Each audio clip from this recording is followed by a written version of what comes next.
ഷോട്ടുകൾ സിനിമയിൽ എടുത്താലും as A എഡിറ്ററിൻ്റെ ഭാഗത്തോട്ട് വരുമ്പോൾ ഏത് പോർഷനും കളയാം.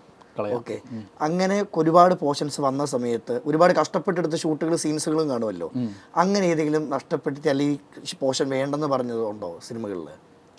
ഒരുപാട് എല്ലാ സിനിമകളിലും എന്താ കാര്യം വെച്ചാൽ നമുക്ക് ഒരിക്കലും ഇപ്പോൾ നമ്മൾ തിയേറ്ററിൽ കാണുന്ന ഒരു 2.25 മണിക്കൂർ സിനിമയാണെങ്കിൽ ഒരിക്കലും നമുക്ക് അങ്ങനെ ഷൂട്ട് ചെയ്തിട്ട് വരാൻ പറ്റില്ല. അങ്ങനെ എടുത്തു വെക്കാൻ പറ്റത്തില്ല. അതിൻ്റെ ഇരട്ടി ഉണ്ടാവും.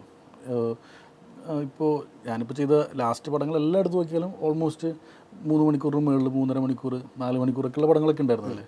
അപ്പോൾ മാക്സിമം നമുക്ക് ആ കഥയിലേക്ക് വേണ്ട കാര്യങ്ങൾ വെച്ച് ആവശ്യമില്ലാത്ത എങ്ങനെയൊക്കെ നമ്മൾ ഞാൻ പറയും, അവരെ പറഞ്ഞ് കൺവിൻസ് ചെയ്യേണ്ടി വരും. കാരണം അതിൻ്റെ ഡയറക്ടറും റൈറ്ററും ഒക്കെ ഒരുപാട് നാൾ ഇതിൻ്റെ കൂടെ ട്രാവൽ ചെയ്തിട്ടുള്ള ആൾക്കാരാണ്. പിന്നെ അവർക്കൊരു ഇമാജിനേഷൻ, അവർ ആ സീൻ ഇന്നൊരു കാര്യത്തിനാണ് അവിടെ വേണ്ടതെന്ന് അവർക്ക് ധാരണയുണ്ടാവും. അത് മാറ്റിയെടുക്കാൻ കുറച്ച് പാടാണ്. ഒരിക്കലും സീൻ മോശമായിട്ടൊന്നും ആയിരിക്കില്ല ചിലപ്പോൾ കളയേണ്ടി വരിക.